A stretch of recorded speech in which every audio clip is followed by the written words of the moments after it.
Ladies and gentlemen, welcome back. Today we're going to be talking about the Radwagon.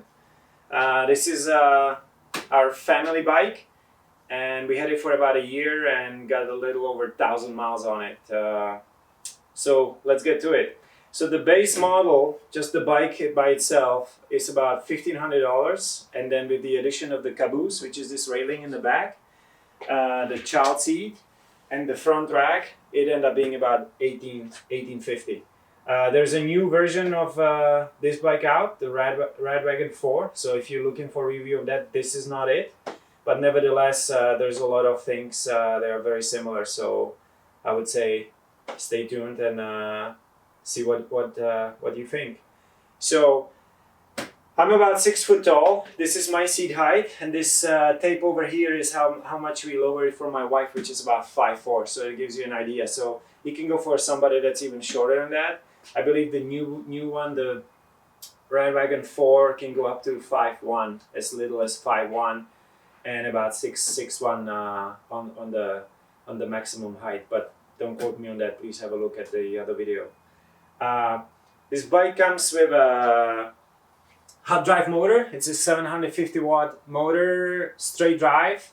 It also has a regenerative braking. So basically when you apply a brake, the motor starts generating and braking, or helps braking you as well, and puts a little bit of the power in the battery. It's not really about recharging the battery. It's more about helping you with braking the bike, saving you brake pads. Basically, it's quite heavy, and then when you have a full load and you're going down the hill, it definitely helps, and you can feel the difference when you get a little bit of an engine brake as well as braking with the brakes. Speaking of brakes, it comes stock with Tektro mechanical brakes, 180 rotor in the front, and I believe the same in the rear. So 180 all around, a good braking power. Really no issues. So far so good. There's 1,000 miles worry-free. As far as tires go, this one comes with a 26-inch tire, 2.3 on the width, with a little bit of a reflective sidewall, so that's pretty cool. Nice light tread, so a good rolling resistance. We run them about 40 psi, 40 in the front, maybe 45, 50 in the rear, depending on how much of a load you're carrying. And to a large degree, it's a matter of comfort. If you're looking for a longer range, the range on this bike is anywhere from 25 to 45 miles with the standard battery, and that really depends on the terrain, on the wind conditions, and how much of a weight you have, and whether the kiddos are riding with their arms apart or they're nice and tucked behind you, all aero. The new bike, I believe, has the same range more or less as well, but it doesn't have the direct drive motor. It has a geared motor in the back. The bike comes with a 7-speed drivetrain, which is all for the rear. It's a Shimano Altus rear derailleur. It works fine. It's fairly reliable, and the gear range is nice. It has like a little overdrive in the end, so for steep hills you have like a super tall gear, and then the rest of it is kind of spaced fairly close to each other, so just cruising on the small hills or going on the flats, it has a good gear range. The pedal assist has 5 different versions or 5 different functions, and you can also turn it off. So it got plenty of variety in terms of how much of a pedal assist you want to get. You can also just use the throttle and it just ride it like a motorcycle without pedaling, without really doing anything. The bike is quite heavy, but given that it has such a big motor, it's not really an issue. It's not really a factor. Besides all these add-ons that we did, the only other modification I done is got these foot packs. Those are essentially motorcycle foot packs.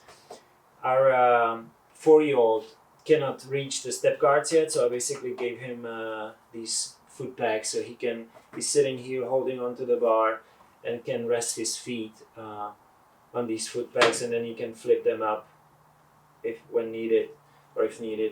and then the little one, our 2-year-old, sits in the back and rides back here. We use this bike to go shopping. Got a little basket in here that I just screwed onto the rack. There's some mounts where you can put a milk crate here or anything else. And you have a little backpack that's just zip tied in here. Always carry a lock. You want to make sure nobody steals your bike.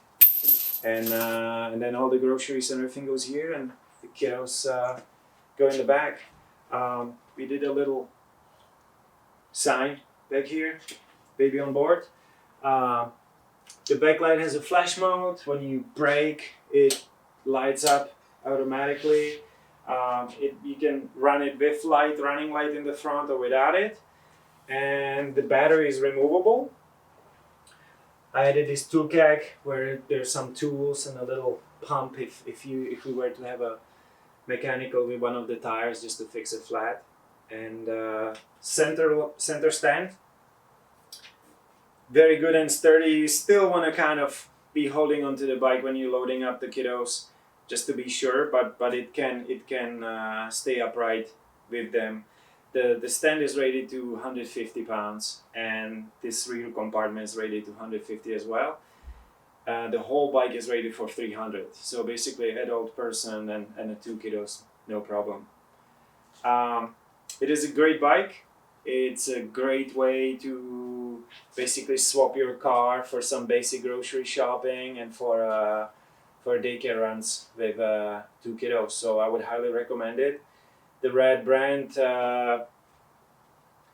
is a good quality brand. It's definitely somewhat of a budget bike. It's not gonna break the bank at $1,500 base price. You're getting a lot of value for what it is. The whole frame is aluminum. The front fork is steel. The front stem is fully adjustable, so you can kind of raise the height of the handlebar. You can tilt the bar the way you want. You can move the seat post around, and that's about it. I mean, I can ride as a 6-foot person and my wife as well. So very versatile, great utility bike, and we really enjoy it. If you like the video, if you think it was helpful, please give it a thumbs up, and I hope to see you in the next one. Thanks. Ciao.